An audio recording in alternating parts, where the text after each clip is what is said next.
അയ്യ വണക്കം. SIR അഥവാ തീവ്ര വോട്ടർ പട്ടിക പരിഷ്കരണം നടക്കുകയാണ് എന്ന് നമുക്ക് എല്ലാവർക്കും അറിയാമല്ലോ. എന്തായാലും കേരളത്തിലേക്ക് വരുമ്പോൾ കേരളത്തിലെ BLOമാരെല്ലാം വയ്യ വയ്യ, തലവേദന, നടുവേദന എന്നൊക്കെ പറഞ്ഞു പല പല കാര്യങ്ങൾ ഇങ്ങനെ നടത്തിക്കൊണ്ടിരിക്കുന്ന പല പല സംഭവങ്ങളും നമ്മുടെ മാധ്യമങ്ങൾ റിപ്പോർട്ട് ചെയ്യുന്നുണ്ട്. പക്ഷേ ഇതേ സംഭവം BLOമാർ ഉത്തർപ്രദേശിൽ എടുക്കാനായിട്ട് ഒരു സെറ്റപ്പ് ചെയ്തു നോക്കി, അല്ലെങ്കിൽ ഒന്ന് ശ്രമിച്ചു നോക്കി. ഉത്തർപ്രദേശിൽ അവിടെ അയ്യോ വയ്യ അയ്യോ വയ്യ അയ്യോ വയ്യ എന്ന് പറഞ്ഞപ്പോൾ യോഗി ആദിത്യനാഥ് വൈകിപ്പോയി വീട്ടിൽ എന്നാണ് പറഞ്ഞത്. അപ്പോൾ തന്നെ അയ്യോ വയ്യ എന്ന് പറഞ്ഞപ്പോൾ ആ BLO എന്തൊരത്ഭുതം, എൻ്റെ തലവേദന പോയി, നടുവേദന പോയി, അയ്യോ നടക്കാനൊരു ബുദ്ധിമുട്ടുമില്ല, മുട്ടിന് തേയ്മാനമില്ല, എന്തൊരു സുഖം എന്നുള്ള രീതിയിലായി കാര്യങ്ങൾ മാറിയിട്ടുണ്ട്. എന്നിരുന്നാലും 500-ലേറെ BLOമാരെയാണ് അവിടെ നടപടിക്ക് ഒഴിഞ്ഞു വച്ചിരിക്കുന്നത് എന്നുള്ളൊരു റിപ്പോർട്ടും കൂടെ വന്നിട്ടുണ്ട്. അതിനിടയിൽ നമ്മുടെ രാഹുൽ ഗാന്ധി രംഗത്തെത്തിയിട്ടുണ്ട്, മാളത്തിൽ നിന്ന് പുറത്തിറങ്ങിയിട്ടുണ്ട് നൈസായിട്ട്. SIR ഒരു പരിഷ്കരണമല്ല, ഒരു ഓർഗനൈസ്ഡ് ലൂട്ടാണ് എന്നാണ് രാഹുൽ ഗാന്ധി പറഞ്ഞിരിക്കുന്നത്. അതായത് SIR ഒരു പരിഷ്കരണമല്ല, SIR എന്തിനുള്ള സെറ്റപ്പാണ്, അത് അടിച്ചേൽപ്പിക്കപ്പെട്ട അനീതിയാണ്. BJPയും തിരഞ്ഞെടുപ്പ് കമ്മീഷനും കൂടെ നടത്തുന്ന വലിയൊരു ചതിയാണ് SIR. എൻ്റെ മുടിപ്പറ്റ അമ്മച്ചി ഇതെന്തൊരു ജന്മം എന്ന് മാത്രമേ എനിക്ക് ചോദിക്കാനായിട്ട് തോന്നുന്നുള്ളൂ. എന്തായിരുന്നാലും വോട്ട് ചോദി എന്ന് പറഞ്ഞ് നാട്ടിൽ അങ്ങോട്ടും ഇങ്ങോട്ടും കുറ്റിയും പറിച്ച് നടക്കും. അങ്ങോട്ടും ഇങ്ങോട്ടും കുറ്റിയും പറിച്ച് നടന്നു കഴിഞ്ഞിട്ട് ശരി വോട്ട് ചോദിയെങ്കിൽ വോട്ട് ചോദി, നിൻ്റെ നെഞ്ചിലെ കല്ലറങ്ങട്ടെ എന്ന് പറഞ്ഞ് നമുക്കൊരു കാര്യം ചെയ്യാം, വോട്ടൊക്കെ നമുക്കൊരു കാര്യം ചെയ്യാം, ശുദ്ധീകരിച്ച് കളയാം എന്ന് ഇലക്ഷൻ കമ്മീഷൻ പറഞ്ഞാലുണ്ടാവുന്ന പുകിലെന്താണ്, അടിച്ചേൽപ്പിക്കപ്പെടുന്ന അനീതിയാണിത് എന്ന് പറയുന്ന ഒരു കാഴ്ചയാണ് കാണാനായിട്ട് സാധിക്കുന്നത്. പോരാത്തതിന് തിരഞ്ഞെടുപ്പ് കമ്മീഷനെ ചോദ്യം ചെയ്തുകൊണ്ട് വരികയാണ് രാഹുൽ ഗാന്ധി. എടേ നിനക്ക് കിട്ടിയൊന്നും പോരേടെ എന്നാണ് പല ആൾക്കാർ രാഹുൽ ഗാന്ധിയോട് ചോദിച്ചുകൊണ്ടിരിക്കുന്നത്. 272 പേരാണ് രാഹുൽ ഗാന്ധി എന്ന് പറയുന്ന ഈ പവർ പോയിൻ്റ് മണ്ടനെതിരെ കത്തെഴുതിയിരിക്കുന്നത്. അതിൽ ജഡ്ജിമാരുണ്ട്, വിമുക്ത ഭടന്മാരുണ്ട്, അങ്ങനെ പല പല ആൾക്കാരുണ്ട്. ഞാൻ എൻ്റെ പൊന്ന് ഇന്ത്യ മുന്നണി നിങ്ങൾ ജയിച്ചു കാണാനുള്ള ഒരു ഇതുകൊണ്ട് പറയാണ്, അല്ലെങ്കിൽ നിങ്ങൾ ജയിച്ചു കാണാനുള്ള ഒരു ആഗ്രഹം കൊണ്ട് പറയാണ്, ഈ പവർ പോയിൻ്റ് മണ്ടനെ നമ്പിയ തേഞ്ഞെന്ന് വിചാരിച്ചാൽ മതി. പോരാത്തതിന് ഈ പവർ പോയിൻ്റ് മണ്ടൻ പ്രധാനമായിട്ടും ചെയ്യുന്നൊരു കാര്യം എന്താണെന്നറിയാമോ, പ്രാദേശികമായിട്ട് ശക്തമായിട്ട് നിൽക്കുന്ന പാർട്ടികളെ വന്ന് തകർത്ത് തരിപ്പണമാക്കുക. അതാണ് നിലവിലിപ്പോൾ കോൺഗ്രസ്സിൽ ഇരുന്നു കൊണ്ട് പ്രതിപക്ഷ നേതാവായിട്ടുള്ള രാഹുൽ ഗാന്ധി ചെയ്യുന്ന സെറ്റപ്പ് എന്ന് പറയുന്നത്. ഉദാഹരണം, കേരളത്തിൽ ഇപ്പോൾ കോൺഗ്രസും CPM രണ്ടായിട്ടാണല്ലോ നിൽക്കുന്നത്, അതുകൊണ്ട് ആ വ്യത്യാസം നമുക്ക് തിരിച്ചറിയാൻ പറ്റില്ല. ഇനി നമുക്ക് ബീഹാറിലോട്ട് പോവാം. അവിടെ RJD ആണ് എന്താണ് ഏറ്റവും പ്രബലമായിട്ടുള്ള ശക്തി, പ്രതിപക്ഷം. ഈ RJDയുടെ കൂടെ ചെന്ന് നിന്ന് അവന്മാർ പറഞ്ഞ് എടേ നിനക്ക് ഞാൻ സീറ്റ് തരാം, കുറച്ചൊക്കെ സീറ്റ് തരാമെന്ന് പറയുമ്പോൾ പറ്റില്ല, എനിക്ക് 100 സീറ്റ് വേണം എന്ന് പറഞ്ഞു 70 സീറ്റ് കൊടുത്ത് ജയിച്ചത് 6 സീറ്റിൽ. ബാക്കി എവിടെ? പോരാത്തതിന് RJD നിൽക്കുന്ന പല മണ്ഡലങ്ങളിലും RJDക്കെതിരെ നിന്ന് വലിയ രീതിയിൽ ശക്തി കാണിക്കാനായിട്ട് ഇങ്ങനെ നിന്നതാണ്. അവസാനം തേഞ്ഞൊട്ടിപ്പോയി എന്നുള്ളതാണ് വേറൊരു കാര്യം. ബംഗാളിലും ഇത് തന്നെയാണ് സ്ഥിതി. വെട്ടി താക്കും എന്നാണ് മമതാ ബാനർജി പറഞ്ഞിരിക്കുന്നത്. ഞാൻ പലവട്ടം പറഞ്ഞിട്ടുള്ള കാര്യമാണെങ്കിലും പറയേണ്ടി വരികയാണ്. നമുക്ക് സന്തോഷിക്കാനുള്ളൊരു വകുപ്പാണല്ലോ. അങ്ങോട്ടൊക്കെ രാഹുൽ ഗാന്ധി ചെല്ലും എന്നറിഞ്ഞപ്പോൾ തന്നെ BJP ക്യാമ്പിൽ ആഹ്ലാദം തുടങ്ങിയിട്ടുണ്ട് എന്നുള്ളത് വേറൊരു കാര്യം. പക്ഷേ ഈ BJP ഇങ്ങനെ നിരന്തരം ജയിക്കുന്ന കാണുമ്പോൾ ഉണ്ടല്ലോ, ഉള്ളിൽ എനിക്കും അസൂയയുണ്ട്. ഇന്ത്യ മുന്നണി എവിടെയെങ്കിലുമൊക്കെ ഒന്ന് ജയിച്ച് കാണാൻ ആഗ്രഹമുണ്ട്. സാരമില്ല, കേരളത്തിൽ വോട്ട് ചോദി ഇല്ലാത്തതുകൊണ്ട് കേരളത്തിൽ ജയിക്കും. മനസ്സിലായില്ലേ? കേരളത്തിൽ യഥാർത്ഥത്തിൽ ബാലറ്റ് പേപ്പർ വേണം എന്നൊരുത്തന്മാരും ഇവിടെ ആവശ്യപ്പെടുന്നുമില്ല. നമ്മുടെ കൊച്ചി രാജാവിൽ ജഗതി പറയുന്നത് പോലെ പയ്യനക്ക് വേണമെന്ന ഒരു ഫ്ലാറ്റ് തരാം എന്ന് പറയുമ്പോൾ എന്തിനാ അതിൻ്റെ താഴെ നിന്ന് തെണ്ടാനോ എന്ന് പറയുന്നത് പോലെ നമുക്ക് ബാലറ്റ് പേപ്പർ കൊണ്ടുവരാം എന്ന് പറയുമ്പോൾ ഇലക്ഷൻ കമ്മീഷൻ ചോദിക്കുന്നത് എന്തിനാ അതും തട്ടിപ്പറിച്ചുകൊണ്ട് ഓടാനാ എന്നാണ് ഇലക്ഷൻ കമ്മീഷൻ ചോദിച്ചുകൊണ്ടിരിക്കുന്നത്. ബാലറ്റ് പേപ്പർ ആണെങ്കിൽ കുറച്ചുകൂടെ ഈസിയായി. ബാലറ്റ് പേപ്പർ എടുത്തുകൊണ്ട് പോകുമ്പോൾ അതും തട്ടിപ്പറിച്ചുകൊണ്ട് പോകുമാർക്ക് ഓടി കൊളത്തിച്ചാടാലും. അങ്ങനത്തെ ഒരു സെറ്റപ്പിലാണ് കാര്യങ്ങൾ പോകുന്നതെന്ന് പറയുന്നത്. തൽക്കാലം അത് കൊണ്ടുവരാൻ ഉദ്ദേശിച്ചിട്ടില്ല. തൽക്കാലം ഇങ്ങനെ തന്നെ കാര്യങ്ങൾ മുന്നോട്ട് പോട്ടെ. അപ്പോൾ വോട്ടർ പട്ടിക പരിഷ്കരണമാണ് നമ്മുടെ ഇന്നത്തെ വിഷയമെന്ന് പറയുന്നത്. ഈ വോട്ടർ പട്ടിക പരിഷ്കരണത്തിൽ ഉത്തർപ്രദേശിൽ നടക്കുന്നത് വിപ്ലവാത്മകമായിട്ടുള്ള നീക്കമാണെന്ന് പറയാതിരിക്കാൻ യാതൊരു നിവൃത്തിയുമില്ല. സത്യമായിട്ട് യാതൊരു നിവൃത്തിയില്ല. അതുകൊണ്ടാണ് പറയുന്നത്. സംഭവം എന്ന് പറഞ്ഞാൽ UPയിൽ ഈ വോട്ടർ പട്ടിക പരിഷ്കരണവുമായി സഹകരിക്കാത്ത 60 BLOമാരെ പ്രാഥമികമായി, അതായത് ഈ ബൂത്ത് ലെവൽ ഓഫീസർമാർക്കെതിരെ കേസെടുത്തിരിക്കുന്നു എന്നുള്ള റിപ്പോർട്ടാണ് പുറത്തു വന്നത്. ഞങ്ങൾ സർക്കാർ ഉദ്യോഗസ്ഥരാണ് എന്ന് പറഞ്ഞ് ഞെളിഞ്ഞിരിക്കുന്ന BLOമാർക്കെതിരെ ആദ്യമായിട്ട് 60 പേർക്കെതിരെ കേസെടുത്തിട്ടുണ്ട്. സഹകരിക്കണം, നിങ്ങൾ അതിൽ സഹകരിക്കേണ്ട, നിങ്ങൾ ഇതിൽ സഹകരിച്ചോണം കേട്ടോ. ഇതിൽ സഹകരിച്ചില്ലെങ്കിൽ സഹകരിപ്പിക്കും. പൊക്കിളിൻ്റെ താഴെ നോക്കി നല്ല കുത്തടിച്ച് തരും, തുപ്പൽ തടവി കൊട്ടടിച്ച് തരും എന്നാണ് യോഗി ആദിത്യനാഥ് അവിടെ പറഞ്ഞുകൊണ്ടിരിക്കുന്നത്. ഇനി അടുത്തതായിട്ട് 181 BLOമാരായി നിയോഗിക്കപ്പെട്ട അല്ലെങ്കിൽ നിയമിക്കപ്പെട്ട അങ്കണവാടി വർക്കർമാരെ കേസെടുത്തു, അല്ല സസ്പെൻഡ് ചെയ്തു, അല്ല പിരിച്ചുവിട്ടു. ഇതാണ് ഉത്തർപ്രദേശിൽ നടന്നുകൊണ്ടിരിക്കുന്ന ഒരു സെറ്റപ്പ് എന്ന് പറയുന്നത്. ഇനി ഇങ്ങോട്ട് പണിക്ക് വരണ്ട. 33 കോടി ജനങ്ങൾ, അല്ലെങ്കിൽ പോട്ടെ 33, 25 അല്ലെങ്കിൽ 22, കൃത്യമായിട്ടുള്ള കണക്ക് എത്രയാണെന്ന് ഞാൻ ഓർക്കുന്നില്ല. 22 കോടി ജനങ്ങൾ അതിലിട്ട് പിടിച്ചോ, റൗണ്ട് അടിച്ച് പിടിച്ചോ. 22 കോടി ജനങ്ങളുണ്ട് ഉത്തർപ്രദേശിൽ. 181 പേര് ഇവിടുന്ന് പോയെന്ന് പറഞ്ഞു. ഒന്നും സംഭവിക്കാനില്ല, അങ്ങോട്ട് മാറിയിരി എന്നാണ് ഉത്തർപ്രദേശിൽ യോഗി ആദിത്യനാഥ് സർക്കാർ ഇവരോട് പറഞ്ഞിരിക്കുന്നത്. ഇനി പണിക്ക് വരണ്ട, നിന്നെയൊക്കെ ഡിസ്മിസ് ചെയ്തിരിക്കുന്നു എന്നാണ് ഉത്തർപ്രദേശിൽ യോഗി ആദിത്യനാഥിൻ്റെ സെറ്റപ്പ് എന്ന് പറയുന്നത്. അങ്ങനെയാണ് യോഗി പറഞ്ഞിരിക്കുന്നത്. പ്രതിഷേധമായിട്ട് വന്നു കഴിഞ്ഞാൽ അവൻ്റെ നട്ടൽ അടിച്ചൊടിക്കും എന്നുള്ളതുകൊണ്ടാണ്. അതുകൊണ്ട് ആരും തല പൊക്കൂല എന്നുള്ളത് വേറൊരു കാര്യം. ഇനി അടുത്തതായിട്ട് ബറൈച്ചിൽ എന്ന് പറയുന്ന പ്രദേശത്ത് 2 BLOമാരെ സസ്പെൻഡ് ചെയ്തിട്ടുണ്ട്. ധാദ്രി എന്ന് പറയുന്ന സ്ഥലത്ത് 32 BLOമാരെയും ഒരു സൂപ്പർവൈസർ നടപടിക്ക് വിധേയരാക്കിയിട്ടുണ്ട്. ജവാറിൽ 17 BLOമാരെയും നടപടിക്ക് വിധേയരാക്കിയിട്ടുണ്ട്. എന്തുകൊണ്ടാണ് ഇവരെ നടപടിക്ക് വിധേയരാക്കിയത് എന്ന് ചോദിച്ചു കഴിഞ്ഞാൽ, ഇവർ BLOമാരായിരുന്നു കൊണ്ട് തിരഞ്ഞെടുപ്പ് കമ്മീഷൻ കൊടുക്കുന്ന കാര്യങ്ങളൊന്നും കൃത്യമായിട്ട് നടപ്പിലാക്കുന്നില്ല എന്നുള്ളതാണ് ഇവർക്ക് മേൽ ആരോപിക്കപ്പെട്ട കുറ്റം എന്ന് പറയുന്നത്. പോരാത്തതിന് ഉത്തരവ് നൽകിയിട്ടും ഇവർ നടപടി തുടങ്ങിയില്ല എന്നും കൃത്യമായി കണ്ടെത്തിയിട്ടുണ്ട്. അടുത്തതായിട്ട് സെക്ഷൻ 32 ഓഫ് ജനപ്രാതിനിധ്യ നിയമം, അതായത് ജനപ്രാതിനിധ്യ നിയമത്തിലെ സെക്ഷൻ 32 പ്രകാരമാണ് ഇവർക്കെതിരെ നടപടി വന്നിരിക്കുന്നത് എന്ന റിപ്പോർട്ടുകളാണ് നമുക്കിപ്പോൾ ലഭിച്ചുകൊണ്ടിരിക്കുന്നത്. ഇനി അടുത്തതായിട്ട് ഔദ്യോഗികമായിട്ടുള്ള ചട്ടലംഘനം. ആ ചട്ടലംഘനം നടത്തിയതിനാണ് നടപടി. ഇതിലും തീർന്നില്ല. നല്ല യമണ്ട ശിക്ഷ ഇവർക്കെതിരെ കാത്തിരിപ്പുണ്ട് എന്നുള്ളതാണ്. വകുപ്പ് തല അന്വേഷണം ഇവർക്കെതിരെ വരും. 3 മാസം മുതൽ 2 വർഷം വരെ തടവും. ആര് തടവും? ഞാൻ തടവോ സാറ് തടവോ? ഇല്ല, യോഗി തടവും. നിന്നെയൊക്കെ യോഗി പിടിച്ചിട്ട് നല്ലപോലെ ഉരുട്ടിയിറക്കും എന്നാണ് അറിയാൻ സാധിക്കുന്നത്. അങ്ങനെ തടവും ശിക്ഷയും പോരാത്തതിന് നല്ലൊരു തുക പിഴയും, 1 ലക്ഷമോ 2 ലക്ഷമോ എന്തോ ആണ്, ആ പിഴയും നിങ്ങൾക്ക് ലഭിക്കും എന്നുള്ളതാണ് സുന്ദരകരമായിട്ടുള്ളൊരു വാർത്ത എന്ന് പറയുന്നത്. ഇനി അടുത്തതായിട്ട് 140 BLOമാർ റഡാറിലിട്ടിട്ടുണ്ടായിരുന്നു. ഈ പണിയെടുക്കാതെ നടക്കുന്ന 140 BLOമാർ ഇവരെ റഡാറിലിട്ടിട്ട് ഈ മാസം 7-ാം തീയതി ഇവർക്കൊരു നോട്ടീസ് കൊടുത്തു. അതായത് ഒരു മുന്നറിയിപ്പ് കൊടുത്തു. മാനം മര്യാദയ്ക്ക് പണിയൊക്കെ ചെയ്തോളാം എന്ന് പറഞ്ഞ് കൃത്യമായിട്ടുള്ള മുന്നറിയിപ്പ് കൊടുത്തു. എന്നിട്ടും പണിയെടുക്കാതെ കൈകാൽ വേദന, വാദത്തിൻ്റെ തളർപ്പ്, വാദത്തിൻ്റെ കഴപ്പ് എന്നൊക്കെ പറഞ്ഞ് അവിടെ ഇരുന്ന BLOമാർക്കെതിരെയാണ് ഇപ്പോൾ നിലവിൽ കേസ് എടുത്തിരിക്കുന്നതും പിരിച്ചുവിടുകയും ചെയ്തിരിക്കുന്നത് എന്നുള്ള റിപ്പോർട്ടുകൾ പുറത്തു വരുന്നു.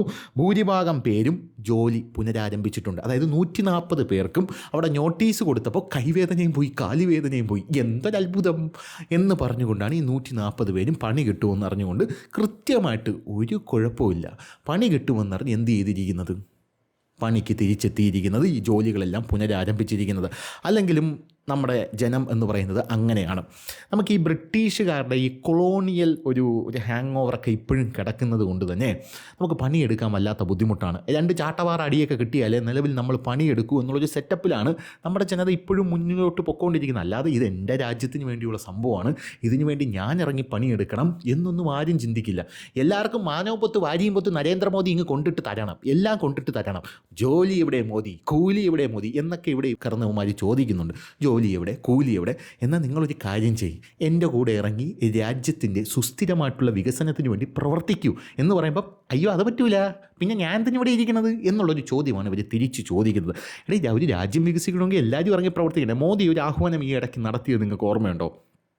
അതായത് നരേന്ദ്രമോദി പറഞ്ഞ രാജ്യത്തെ യുവാക്കളെ മുഴുവൻ ഇറക്കണം, രാജ്യത്തെ യുവാക്കളെ മുഴുവൻ ഇറക്കി ഇവർ പ്രവർത്തിക്കണം. ഇപ്പോൾ ഈ തെരഞ്ഞെടുപ്പ് നടക്കുന്ന ഈ സമയത്ത് ഈ ജനങ്ങൾക്ക് വേണ്ടിയിട്ടെന്ന് പറഞ്ഞുകൊണ്ട് നമ്മുടെ മാധ്യമങ്ങളെല്ലാം ഈ കവലകളിൽ വന്ന് നിന്ന് 3 പോഡിയമൊക്കെ വെച്ചിട്ട് വലിയ ഈ ജനസഭകൾ സംഘടിപ്പിക്കും.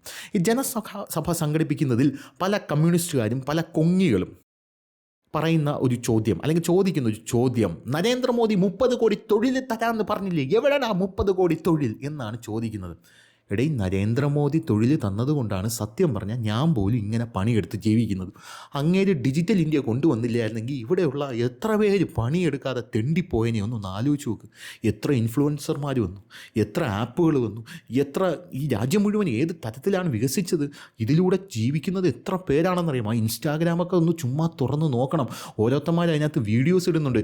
എനിക്ക് വെറും 7000 ഫോളോവേഴ്സ് ഇൻസ്റ്റാഗ്രാമിൽ ഉണ്ടായിരുന്നു, അപ്പോൾ കാണാം ഒരു കൊളാബ് എനിക്ക് വന്നു. കൊളാബ് എന്ന് പറഞ്ഞാൽ എന്താണ്? ഒരു വീഡിയോ സ്റ്റോറി ഇട്ട് കൊടുത്താൽ മതി, 7,000 രൂപ കിട്ടും. 7,000 എന്നൊക്കെ പറഞ്ഞാൽ ഇവിടെ ഒരു കൂലിപ്പണിക്കാരന് പോലും കിട്ടാത്ത പൈസയാണ്. ഞാനങ്ങ് അത്ഭുതപ്പെട്ടു പോയി എന്നാണ് ഇവിടെയുള്ള ജെൻസിയൊക്കെ പറയുന്നത്. അപ്പോൾ ആ സാധ്യതകൾ നമ്മൾ എന്ത് ചെയ്യണം? കണ്ടെത്തണം. എന്ന് പറഞ്ഞ് പൊളന്നുകൊണ്ട് സോഷ്യൽ മീഡിയയിലോട്ട് വരാനല്ല പറഞ്ഞത്. ഇവിടെ വന്നാൽ എല്ലാവരും വിജയിക്കൂല എന്നുള്ളത് വേറൊരു കാര്യം.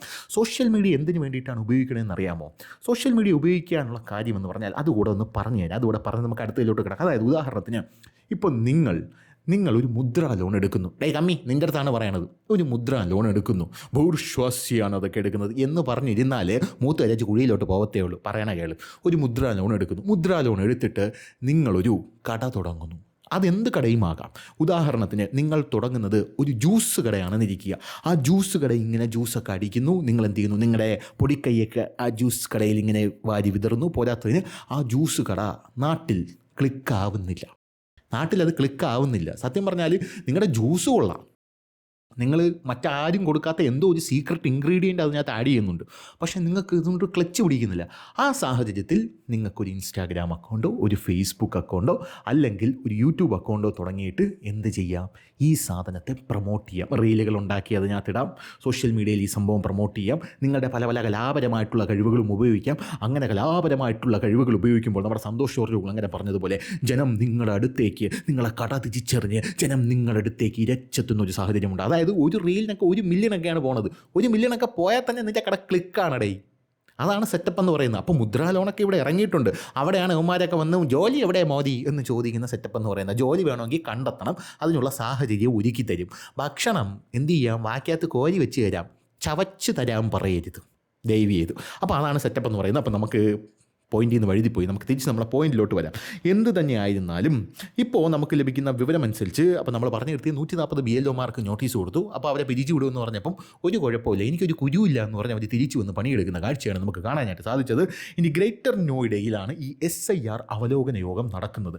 ഈ SIR അവലോകന യോഗത്തിൽ പങ്കെടുക്കുന്നത് ഡിസ്ട്രിക്ട് മജിസ്ട്രേറ്റ് ആണ്. ഡിസ്ട്രിക്ട് മജിസ്ട്രേറ്റ് ആണ് യഥാർത്ഥത്തിൽ, അതായത് ജില്ലാ മജിസ്ട്രേറ്റ് ആണ് യഥാർത്ഥത്തിൽ ഇവിടെയുള്ള BLOമാരൊക്കെ പണിയെടുക്കുന്നുണ്ടോ ഇല്ലയോ എന്നുള്ളതിൻ്റെ കൃത്യമായിട്ടുള്ള അവലോകനം നടത്തുന്നത് എന്നുള്ളത് മറ്റൊരു പ്രധാനപ്പെട്ട ഒരു കാര്യമാണ്. 181 അങ്കണവാടികളെ ഒന്ന് നോക്കട്ടെ പിരിച്ചു വിട്ടേരെ എന്ന് പറഞ്ഞതും ഈ ഡിസ്ട്രിക്ട് മജിസ്ട്രേറ്റ് ആണ് എന്നുള്ള റിപ്പോർട്ട് പുറത്തു വരുന്നു. 191 അസിസ്റ്റന്റ് ടീച്ചർമാർ, 113 ശിക്ഷാമിത്രമാർ അടക്കം 304 പേർക്കെതിരെ നടപടിക്ക് ശുപാർശ ചെയ്തിട്ടുണ്ട് എന്നുള്ളൊരു റിപ്പോർട്ടും ഇപ്പോൾ പുറത്തു വരുന്നുണ്ട്. മേധാ രൂപ എന്നാണ് ഡിസ്ട്രിക്ട് മജിസ്ട്രേറ്റിൻ്റെ പേര്, മേധാ രൂപ. ഇനി അടുത്തതായിട്ട് പ്രധാനപ്പെട്ട ഒരു കാര്യം, പിരിച്ചുവിടുക മാത്രമല്ല ചെയ്യുന്നത്, ശമ്പളവും തരില്ല എന്ന് പറഞ്ഞിട്ടുണ്ട്. അപ്പോൾ ഇതുവരെ ഞാൻ ചെയ്ത ജോലിയാണ് എന്ന് പറഞ്ഞിട്ടൊന്നും യാതൊരുവിധ കാര്യമില്ല. അതായത് ഒരു പണിയെടുക്കാൻ പറഞ്ഞാൽ പണിയെടുക്കണം. കഷ്ടപ്പെട്ട് അധ്വാനിച്ച് ഇവിടെ ഒരുപാട് ആൾക്കാർ പഠിച്ച് സർക്കാർ ജോലിക്ക് വേണ്ടി നിൽപ്പുണ്ട്. അവരൊക്കെ കയറി പണിയെടുക്കട്ടെന്ന്. നിങ്ങൾക്ക് പണിയെടുക്കാതെ തുരുമ്പെടുത്ത ഫാനിൻ്റെ മൂട്ടിൽ ചുമ്മാ ഇരുന്ന് സമോസയും തിന്നാനാണെങ്കിൽ ഇങ്ങോട്ട് വരേണ്ട ആവശ്യമില്ലല്ലോ. പണിയെടുക്കുന്നവർ പണിയെടുത്തോട്ടെ. അതുകൊണ്ട് അങ്ങോട്ട് ഇറങ്ങിക്കൂട്.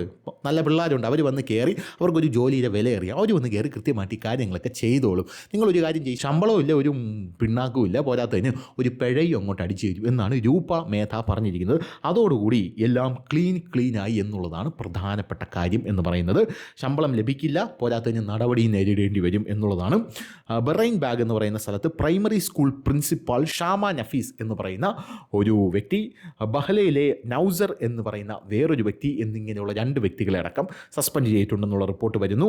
പോരാത്തതിന് അവിടെ അഖിലേഷ് യാദവ് പറഞ്ഞിട്ടുണ്ട് 5000 വോട്ടർമാരെ പുറത്താക്കാനാണ് ഇവിടെ യോഗി ആദിത്യനാഥിൻ്റെ വലിയ ഗൂഢനീക്കം നടക്കുന്നതെന്ന് പറഞ്ഞിട്ടുണ്ട്. അയ്യോ, 5000 വോട്ടർമാരെ കിട്ടിക്കഴിഞ്ഞാൽ നീ ഇപ്പോൾ ഭരണം പിടിച്ച് സുനത്തി കളയും എന്നാണ് യോഗി ആദിത്യനാഥ് സത്യം പറഞ്ഞാൽ മനസ്സിൽ വിചാരിക്കാൻ സാധ്യതയുള്ളത്.